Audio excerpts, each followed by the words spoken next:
არსებობენ ადამიანები ფიქსირებული აზროვნებით და არსებობენ ისეთებიც, ვისაც განვითარებული აქვს ზრდის აზროვნება.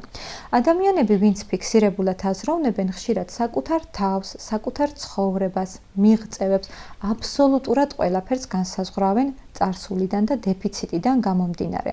ისინი ამბობენ, რომ დღეს რომ ამ სიტუაციაში ვარ, იმიტომ რომ მქონდა ასეთი ბავშვობა, არ მქონდა მხარდამჭერი გარემო, არ მყავდა ძლიერი ოჯახი, ამიტომ ვერც ძლიერი გავხდები და ვერც წარმატებული.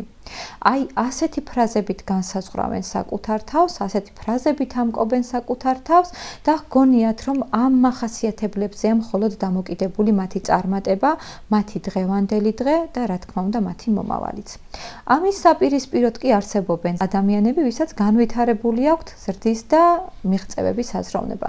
მათ არც შეცდომების დაშვების ეშინიათ, არც რისკის ეშინიათ, ზუსტად იციან როგორ დასვან სწორი შეკითხვები, სად ეძებონ პასუხები და ზუსტად იციან რა ძალა აქვს მუდმივად განვითარებას და სწავლას. არც ისე ბევრია ასეთი ადამიანი, ვინც ხვდება, რომ აბსოლუტურად ყველაფერი მის ცხოვრებაში მასზეა დამოკიდებული და მის ხელშია.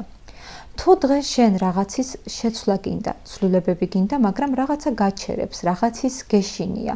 დაფიქრდი, როგორი სტილის აზროვნება გაქვს, რადგან ზუსტად ეს განსაზღვრავს შენს მოქმედებებს დღეს და ზუსტად ეს განსაზღვრავს უკვე შენს შედეგებს ხვალ და ზეგ.